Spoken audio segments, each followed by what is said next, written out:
Hi, welcome to the Crack of Dawn.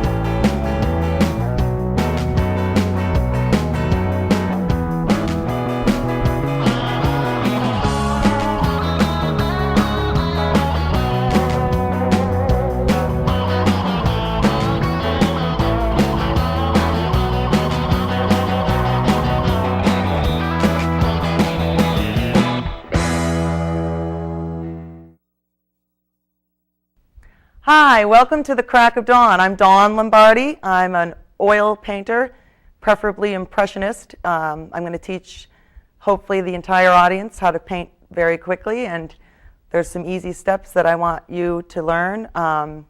Hopefully, I'm going to do 1.5 hours tonight, and I don't want to bore anybody, so let's get started. When I went to school, one of the ways that we learned how to paint is you would do a reproduction. And for those of you who don't know what a reproduction is, it's just copying somebody else's artwork. So John Singer Sargent, he's one of my favorite painters. He wasn't very famous in his time because he was an American painter, and the Europeans kind of took over. But John Singer Sargent's a great painter.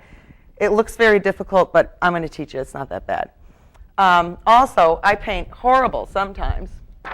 So, you know, you just have to go with the flow. There's a lot of times where I paint and I just say, oh my God, I can't believe I painted this. It's horrible.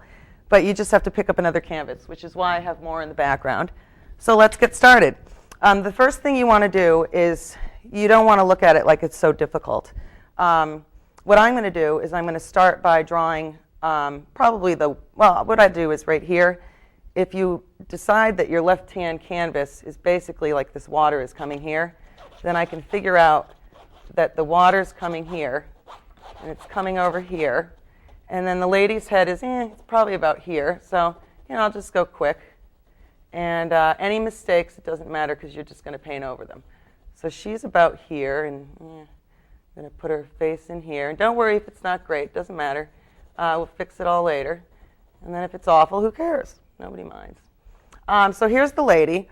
Okay, and she's got a little stuff going around her on her neck here. Then you just paint her shoulder, it's like a circle. Okay, and her arm probably comes down here, and she's holding on to something here, and it looks like some sort of book, So you put that there, and then she's sitting on something here. Her knees are around here, and then her, drapery comes down here and kind of goes along here. Now, I know it seems easy for me, but it looks like I'm scribbling, but you just have to kind of figure out your stick figure. So her head's here, her body's here, her legs are here, and her legs go down.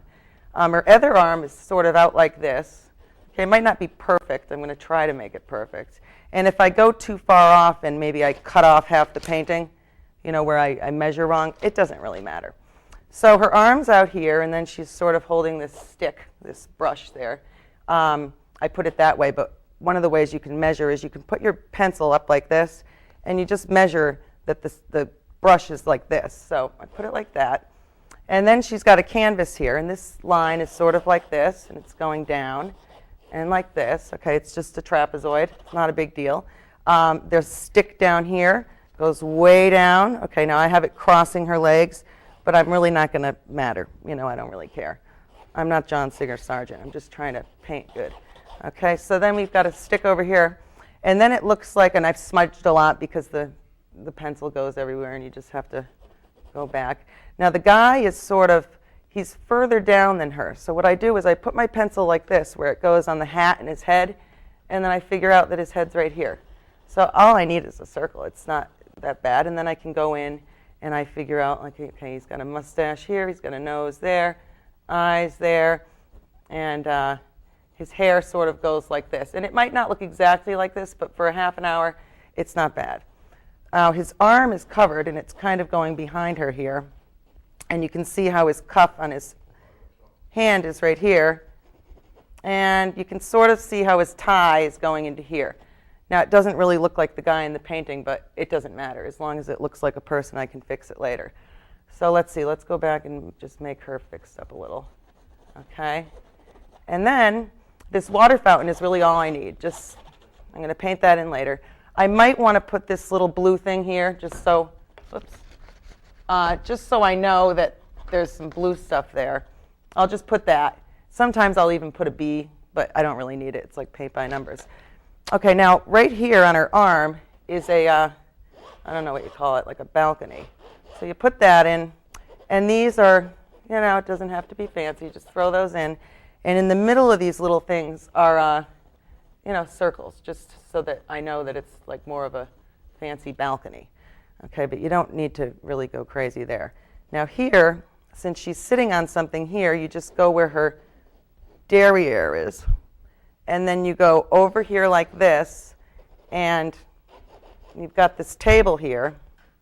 It looks like it has another little ridge here. Then it goes down, and it goes down to the bottom of her dress here. So I'll put that there, this over here, and then when you're going back again, you can use your pencil to reference how that goes. And you get really good at this after a while. And like I said, sometimes my paintings look like a fourth grader. It's horrible. Nothing against fourth graders. It's just, sometimes I'm miserable because I can't believe my painting's so bad. But it's all right. You just do another one. Now over here, there's some sort of like thing that she keeps things in. I don't know, or paints or something like that. So I'll just put that there. I mean, you want to have a fairly accurate drawing so that you know what you're doing later on. And I'm not happy with this pencil that I'm using, but I got a little mixed up where I was here. But it's all right. I'll figure it out. I might switch pencils next time. But these pencils are good because, they're kind of big, so they do, get stuff everywhere. Now, I think that's probably about it. And then I can probably start painting. It looks like I forgot his hand is coming down over here, his other hand, and then his legs are kind of like this. And this one's over here. And then there's some, lines on his legs. And all this is all black, so we don't have to worry about that. And then there's some green little dots here and there. And that's why it's called Impressionist painting, because you're just getting an impression of it. If I was a realist, I would take a year to do a painting, and I don't want to do that. So let's start with the paint. Now, I've already pre-mixed my color. I mean, not pre-mixed, but I've already taken the colors. You just look at the colors. There's cerulean blue, which is a lot in the fountain. This viridian green is in it. And I use these throwaway palettes because although my house is very neat, my studio's a pit, and that's the way I like it. So I've got some black, and I'm not really going to put these books and stuff in. I can paint those in later. So let's get started. I'll put this, I sort of need this to reference, but it doesn't matter. I'll put it right here. Okay, and then what we'll do is, maybe I'll pin it down here with some tape. Whoops. I'll put it right here, I can see. Now, what you want to do is, everybody has these fancy brushes. They're like, oh, you need a fan brush. You don't need the fan brush. You need like maybe one brush. You could do a whole painting with one or two brushes. There's no need to get fancy. So what I like to use is something, middle of the line. And I grab just a cloth like this. I stick it right here, and I get ready to go. Now, most painters use a third Damar varnish, a third linseed oil, and a third turpentine. But I'm just so messy that I can't have all that nifty stuff laying around. I got to be quick. So I like quick. So what I'm going to do, I might put this here just so I can see what I'm doing, or I might put it here so I can see what I'm doing. Okay, so what I'm going to do, I'm going to start probably with the background, because the background's in the background. If you paint the foreground before the background, nothing in the foreground is going to look like it's in the foreground. So you want to get the background done. So it's a lot of black. Now, when I was in college, all those Boston University people that told me you couldn't use black, they didn't let us use black. I don't know why. But if something's black, it's black, so you paint it black. Okay? So what I'm going to do is I'm going to go in here, pretty much put in all this stuff. I use a lot of turpentine. I like to work quick because I don't like to be boring. And I'm pretty messy with the paints. If I need another palette, I just get one. So I'm going to leave a few white spots in the background just so I can show a little bit of, I don't know, what do you call it? Texture or what? So anyway, I'm going to put this. I'm going to leave my fountain pretty much. There's a little bit of that color there.